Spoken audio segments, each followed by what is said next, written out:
Welcome to Yo-Yo Cine Talkies.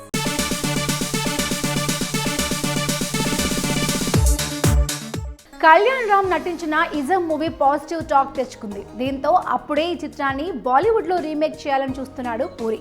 అక్కడ కూడా ఈ సినిమాను కళ్యాణ్ రామే ప్రొడ్యూస్ చేయనున్నాడట. అయితే కళ్యాణ్ రామ్ ఇజం మూవీ విషయంలో అంత హ్యాపీగా లేడంటున్నాడు. ఎందుకంటారా?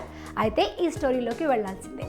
పూరి జగన్నాథ్ దర్శకత్వంలో నందమూరి కళ్యాణ్ రామ్ హీరోగా స్వీయ దర్శకత్వంలో నిర్మించిన చిత్రం ఇజం.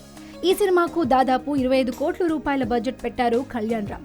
చాలా మట్టుకు సినిమా విడుదలకు ముందే కాస్త బయటపడాలనుకున్న 5 కోట్ల నష్టానికే సినిమా అమ్మేశారు. కనీసం కలెక్షన్లు అయినా వస్తాయనుకుంటే కళ్యాణ్ రామ్ మార్కెట్ మరీ ఆ స్థాయిలో లేదు. ఇప్పటి వరకు కేవలం 10 కోట్ల లోపు మాత్రమే కలెక్షన్లు వచ్చాయి.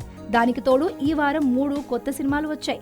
అందులో 2 బాలీవుడ్ భారీ బడ్జెట్ సినిమాలు కాగా మరొకటి తమిళ నటుడు కార్తీ హీరోగా కాశ్మోరా వచ్చాయి. దీంతో చాలా మట్టుకు థియేటర్లు ఈ సినిమాలతో బిజీగా ఉండిపోయాయి. కాశ్మోరాకు భారీగానే అంచనాలుండడంతో థియేటర్లకు చాలా వరకు ఇజం సినిమా ప్లేస్ లో రీప్లేస్ చేసేశాయి. దీనికి తోడు సినిమా విషయంలో పెద్దగా పాజిటివ్ టాక్ రాలేదు. దీంతో ఇక వసూళ్ల పరంగా పెద్దగా రాబట్టడానికి ఏమీ లేదని, కాకపోతే శాటిలైట్ రైట్స్ వస్తే బయటపడే అవకాశాలు ఉన్నా అయినా కానీ మినిమం 5 నుంచి 8 కోట్ల నష్టం భరించక తప్పదని అంటున్నారు.